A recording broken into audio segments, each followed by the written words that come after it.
Fala rapaziada, Suriacha aqui. O vídeo passado acabou no momento em que um cara estranho invade o apartamento do Howard e se aproxima da Sandy dormindo na cama, dizendo que ela é maravilhosa. Mas na hora, o Howard aparece, pergunta que porra que ele tá fazendo ali e como que ele entrou no apartamento. O maluco simplesmente diz pra ele falar baixo e diz que ele já se divertiu o suficiente com ela e pergunta por que ele não deixa ele ficar com ela uma vez. Mano, como assim? Howard fica sem acreditar no que ele ouviu e na hora já pega o cara pelo pescoço, mandando ele sair dali, mas o maluco consegue girar e jogar ele com tudo no chão. Então diz que ele é muito teimoso. Eles poderiam ter tido uma conversa pacífica. Enquanto tira a da Sandy, ele diz que se Howard deixar ele fazer o que quiser com ela, ele vai ficar devendo uma pra ele. Diz que pode dar dinheiro pra ele quando ficar rico e que não toca em uma mulher já faz 20 anos. Então, com a dela nas mãos, ele pergunta se Howard entende ele, já que os dois são homens. E aí joga na cara dele. Irmão, na moral, até eu tô com vontade de encher a cara desse maluco de soco. Howard, que a essa altura já tava sendo tomado pela raiva, chama o cara de doente, e então pega uma cadeira e vai pra cima dele com tudo, mas o desgraçado consegue se defender, e a cadeira simplesmente se quebra em vários pedaços. O cara continua tentando negociar a mulher com Howard, diz que todos morreriam por um favor dele. O Prota, percebendo que não consegue ganhar do cara na porrada, decide chamar a polícia de uma vez, mas aí o cara se caga e diz que não tem necessidade disso. Howard pergunta se ele tá de brincadeira, o cara simplesmente invadiu a casa dele e tentou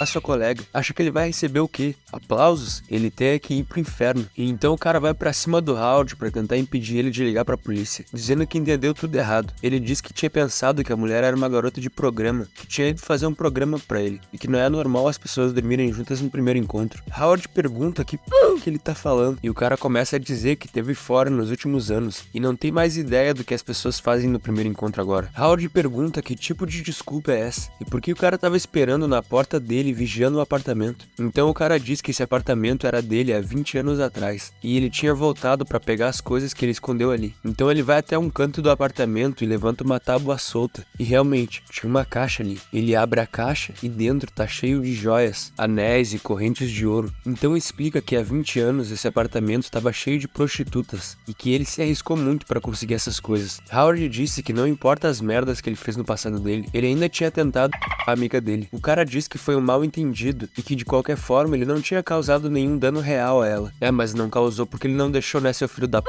Então ele diz que ele, Josh Tai, não é uma pessoa boa, mas também não é nenhum intimidador. Ele segue as suas próprias regras, e diz pra Howard ajudar a colega dele a se vestir, que ele tava indo embora. Howard diz que ainda acha melhor chamar a polícia pra ele. Então o cara começa a se irritar, pergunta se o Prota acha que pode realmente impedir ele, e diz que a mulher poderia simplesmente dizer que foi ele quem tentou isso.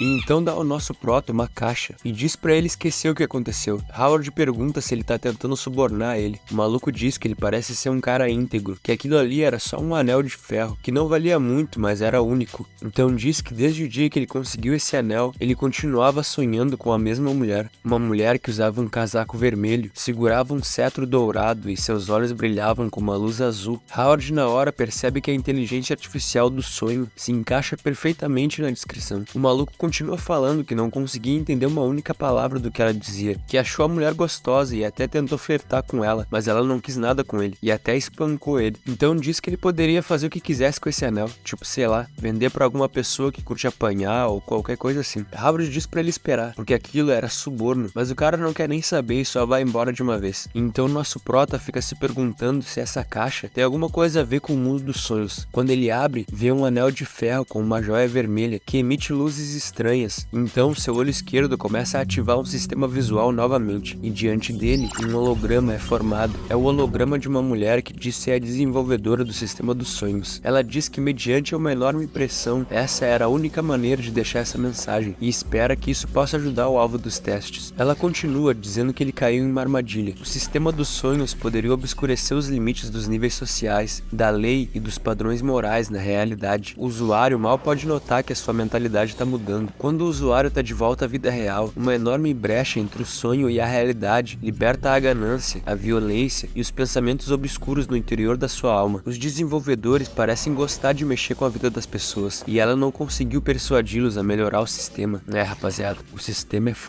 A mulher continua, dizendo que espera que ele consiga ficar alerta das suas mudanças, para que ele não se deixe levar pelos impulsos da vida. Ela diz que deixou alguns dispositivos de comunicação em cada desafio dos sonhos, e eles podem ajudá-la a se livrar lembrar do sistema e de todo o problema. E por último, diz pra ele ir encontrá-la, e então some. Howard diz pra si mesmo que essa mulher é igualzinha a IA-63 e que se sente normal, não vai cometer nenhum crime. E pô, como a gente viu no vídeo passado, ele realmente tá conseguindo controlar seus impulsos. Howard acha esquisito como que aquele cara estranho viu a IA-63 há 2 décadas atrás e se pergunta qual é a real importância desse anel, mas algo interrompe seus pensamentos. Era o despertador, dizendo que já eram 7 horas da manhã, hora de ir pro trabalho. Sandy também acorda com o despertador, e quando ela percebe que estava sem calcinha, dá um grito mais alto que conseguiu. O dia começa de fato, e agora Howard e Sandy estavam de casalzinho. O cara da banquinha até diz pro Prota que não é de admirar que ele recusou a oferta dele de arranjar uma garota, afinal ele já tinha uma crush. Diz que eles são um casal bonito, e que o café da manhã de hoje era por conta da casa. Pô, esse cara é mó legal. Sandy fica feliz em saber que Howard já tinha um crush nela antes, e diz que deveria ter notado, enquanto Howard apenas se pergunta por que isso tá acontecendo com ele. Chegando no prédio da empresa, a fofoca obviamente rola solta. O pessoal anda comentando que o antigo líder da equipe ficava perseguindo a Sandy, e que ela cagou pra ele pra ficar com o Howard. O antigo líder da equipe é ninguém menos que aquele puxa-saco, e esse cara aí tá mais puto do que nunca, porque o Howard roubou não só a promoção que ele queria, mas a mulher que ele tinha um crush também. Enquanto isso, os dois estavam vivendo igual casalzinho de fato. Sandy até tava combinando deles irem no cinema hoje à noite, e Howard pensava em como dizer pra ela que tava sem dinheiro nem pra ir no cinema. Provavelmente ele ia ter que pedir uma grana emprestada pro Donald. Sandy fala que por precaução era bom eles passarem em uma farmácia pra comprar uma pílula do dia seguinte. E na hora que ela fala isso, adivinha quem aparece, família? É ela mesma, Sabrina. Ela cumprimenta os dois e diz que pode ver que eles fizeram um grande progresso no relacionamento deles. Sandy lamenta pela cena que ela deu na social, diz que tá envergonhada. Então Sabrina lança uma indireta pra ele, dizendo que pensou que ele ia levar as coisas devagar, mas que ele certamente surpreendeu ela. E Howard fica simplesmente quietinho, sem falar nada. Sandy fala que também pensou isso. Ele parecia um cavalheiro reservado, até que ontem à noite ela baixou a guarda e ele deu no meio. Howard fica extremamente constrangido e diz que ela não precisa contar os detalhes, mas agora já era. Sabrina, por dentro, sentiu uma mistura de emoções que não sabia descrever, mas por fora ela simplesmente diz que fica feliz por eles e espera que no escritório eles possam manter uma postura profissional. Então sai do elevador, deixando aquele climão no ar. Sandy diz que Sabrina não tem direito de falar isso pra eles, sendo que ela tá de rolo com 2 homens diferentes, mas Howard diz que ela tem razão. Enquanto eles estiverem ali, é melhor se concentrar nos seus trabalhos. Sandy fica braba, diz que ela é a waifu dele agora, e ele tem que apoiar ela incondicionalmente, a não ser que a relação deles tenha sido só um caso, e ele nunca tenha pensado em ter uma família com ela. Aí tocou no ponto fraco do nosso prota, rapaziada. Falou em família, o cara já se desarma todo. Então ele diz que ela tá certa, e que ele deveria colocar o relacionamento deles acima das outras coisas. Ela abraça ele e fala, isso mesmo, cachorrinho. E eu não tô zoando, ela literalmente disse isso. Então fala que é pra ele ir trabalhar, que ela vai estar esperando ele lá embaixo, no fim do expediente. Então pega a mão dele e leva até a dela, enquanto diz que gostaria que ele... Bom, enquanto isso, nós vemos o Sr. Liu dizendo pra Sabrina que ela tá se esforçando demais e diz que ela não deve estar ocupada demais até pra almoçar. Ela diz que não tá com fome e que tem muita coisa pra fazer no novo departamento. E ele diz que eles são amigos há muitos anos e ele sabe quando ela tá mentindo e que na verdade ela tá ansiosa. Então bate na mesa dela, a olha nos olhos e pergunta se é por causa do Howard. Sabrina dá aquela hesitada e então diz que não sabe do que ele tá falando. Nessa hora, ninguém menos que o próprio Howard chega, dizendo pro Sr. Liu que terminou a lista que ele pediu. Sr. Liu agradece e diz pra ele chegar mais e mostrar pra eles, que deixa Sabrina mais ansiosa. Ele elogia o trabalho de Howard, diz que tá bem feito e conciso, mas Howard nem presta atenção direito, porque ele tá diante da Sabrina. Os dois sentem que tem muito a dizer um pro outro, mas ao mesmo tempo é como se existisse uma barreira gigante entre eles. Liu pergunta por que ele tá com a cabeça baixa, se tem alguma coisa na mente dele. Howard tenta desconversar e diz que só tava olhando pra planta do vaso, mas quando ele para pra olhar de verdade e percebe que planta é, seu coração começa a bater mais forte. Aquela planta é um tomateiro, a planta que dá o tomate. O coração da Sabrina também acelera, então os dois finalmente se olham nos olhos. Sabrina diz que ele parece saber muito sobre tomates, e ele diz que sim, que os conhece muito bem. E é verdade, quando eles estavam no mundo pós-apocalíptico, Sabrina costumava cultivar tomates, e ele se lembra muito bem disso. Se lembra muito bem do dia que os dois só tinham um tomate e uma folha de repolho para comer. Ele nunca vai se esquecer disso. Sabrina pergunta se ele conhece essa planta de algum lugar e ele fala que sim. Ele quer contar tudo pra ela, todas as lembranças, falar o que ele realmente sente por ela. Seu coração bate mais forte do que nunca. Então ele se lembra do chefe falando sobre as pessoas que tentam dar um passo maior do que a perna. Lembra da IA dizendo que é só um jogo e que agora acabou. Lembra da criadora do jogo dizendo que ele não podia ser manipulado pelos seus impulsos. Lembra da Sandy e do relacionamento que eles têm agora. Mas acima de tudo, ele lembra dela, do rosto dela em um dia nevado, do sorriso dela. Howard tremia quando ele finalmente tomou coragem para dizer algo. Ele fala que uma vez viu um tomateiro na cidade natal dele. Até mesmo o Sr. Liu disse que depois dessa tensão toda, ele esperava algum segredo chocante por trás desse tomateiro. O Howard desconversa dizendo que tomates não têm segredos. Ele finge acreditar e então pergunta para Sabrina, e ela, por que ela teria uma planta de tomates no escritório dela? Sabrina fica tensa por um tempo e então responde que deve ter plantado as sementes erradas. Amanhã mesmo ela vai mandar que mudem a planta do vaso. Ai, mano, essa aí machucou. Liu pergunta se é só isso e ela diz que sim. E Howard fica ali, decepcionado. Saindo dali, ele foi direto pro banheiro lavar o rosto, dizendo pra si mesmo que essa foi por pouco. A Sabrina real não é a mesma Sabrina do sonho, mas mesmo assim, ele não entende porque ele não consegue parar de pensar nela. Então vemos Sabrina no seu escritório, dando graças a Deus por ter conseguido manter a compostura. Caso contrário, aquela situação teria sido muito constrangedora. Howard diz pra si mesmo que a desenvolvedora do jogo tá certa. Ele tava quase caindo na armadilha do jogo e só agora percebeu. Dentro do jogo, ele se acostumou a usar armas e a matar. Se ele seguisse por esse caminho, que tipo de homem ele teria se tornado? Ele é apenas um humilde funcionário e ela é a filha do presidente da empresa. Nada vai acontecer entre eles. Sabrina pensa como aquele sonho foi tão real. Aquele homem e ela viveram juntos por 180 dias, passaram por muitas coisas difíceis, mas agora era a hora de esquecer isso. Os dois, ao mesmo tempo, decidem dar um fim nisso. O sonho acabou e a partir de agora eles não estão mais envolvidos. O dia de trabalho chega ao fim e o nosso prota pediu aquela ajuda pro seu parça Donald pelo zap, porque ele ia dar um rolê com a wife dele. Donald, que é um cara gente finíssima, faz o pix pro seu amigo e ainda diz que se ele precisar de mais, ele pode pegar do cartão de crédito dele. Howard diz que tá suave e que iria pagar ele quando pingasse o salário. Então vai ao encontro da sua wife, mas quando a encontra, ela tá falando com o puxa-saco talarico. O cara diz que tá preocupado que ela possa ser enganada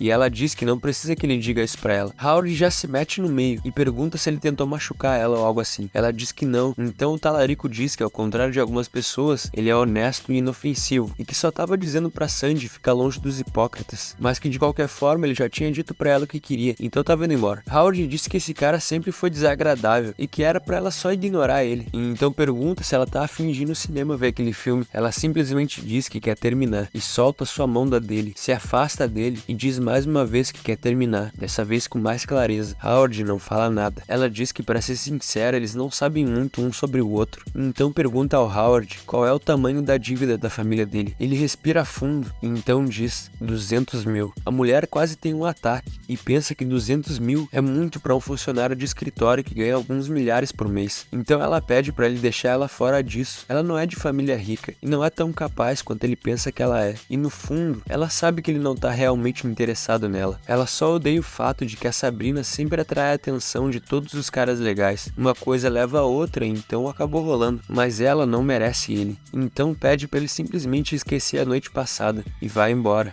E assim, meus amigos, foi como o nosso prota perdeu 2 mulheres em um dia só. Chegando em casa, ele pensa consigo mesmo que não é a primeira vez que ele é abandonado por uma garota. Quando ele estava na faculdade, o seu primeiro amor largou dele pela mesma razão. Essa dívida tornou a vida dele e de toda a sua família uma merda. Ele tem até medo de olhar para os seus rostos tristes hoje em dia. Howard já pensou em abrir seu próprio negócio, mas nunca encontrou algo que ele se sentisse entusiasmado. Ele não aguentava mais isso. Precisava fazer alguma coisa. Quando chega em casa, percebe o fogão ligado e se pergunta se esqueceu algo no fogo quando saiu de casa. Mas não, aquele cara estranho estava ali sentado no sofá dele. Ele simplesmente diz olá de uma forma natural, mas Howard não quer nem saber. Ele parte pra cima do cara enfurecido, chama o cara de canalha e pergunta o que ele tá fazendo ali. Grita com o cara dizendo que ele tentou a colega dele e agora tá usando a sua panela. Ele pensa que esse lugar é o quê? A casa dele? O cara diz que não tem nenhum outro lugar para ir e que foi espancado hoje tentando conseguir um emprego. Então pergunta se ele poderia ter a misericórdia de deixar ele ficar ali por mais alguns dias.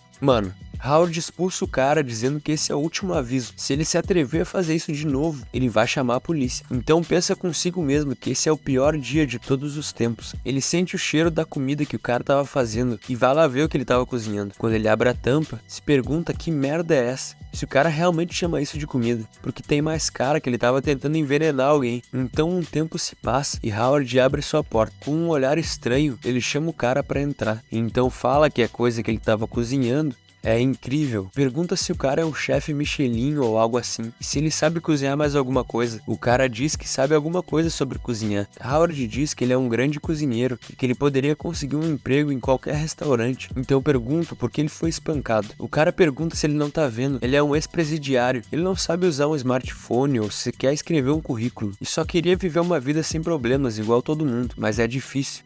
Coitadinho dele, rapaziada. É uma vítima da sociedade. Howard então pergunta se ele tá interessado em dirigir um restaurante com ele. O cara pensa um pouco e diz que desde que ele não se importe com o histórico criminal dele, eles podem falar de negócios. Howard diz que tudo bem, ele não vai perguntar sobre o passado do cara e que vai alugar um lugar para eles começarem esse restaurante. O cara pergunta se ele não acha que tá indo rápido demais, porque todo mundo que verifica o histórico criminal dele fica cagado. Pergunta se ele tem certeza de que tem coragem suficiente para trabalhar com ele. Howard pensa um pouco, então diz que tá cansado de se sentir como um rato de esgoto quando fala sobre a família dele com os outros e que esse pode ser um bom tiro. Para que um homem tenha carne, ele precisa primeiro lidar com o lobo, e para que o lobo tenha carne, ele não pode atacar o homem. Ele para na frente do cara, olha nos olhos dele e diz que tá disposto a correr o risco, desde que vale a pena. Então estica a mão pro cara, que pensou que ele queria cumprimentá-lo, mas na verdade ele queria as joias que o cara escondeu no apartamento para vender e conseguir alugar um lugar. O cara então diz que gastou tudo com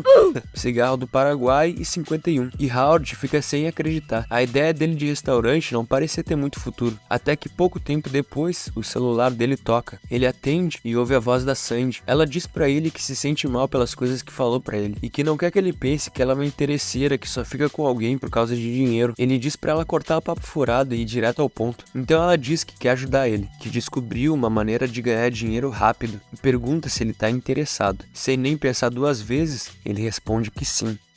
E o vídeo de hoje vai ficando por aqui, meus amigos. Comenta aí o que você tá achando da história e se quer que eu continue trazendo vídeo dessa obra. Tamo junto e até o próximo vídeo.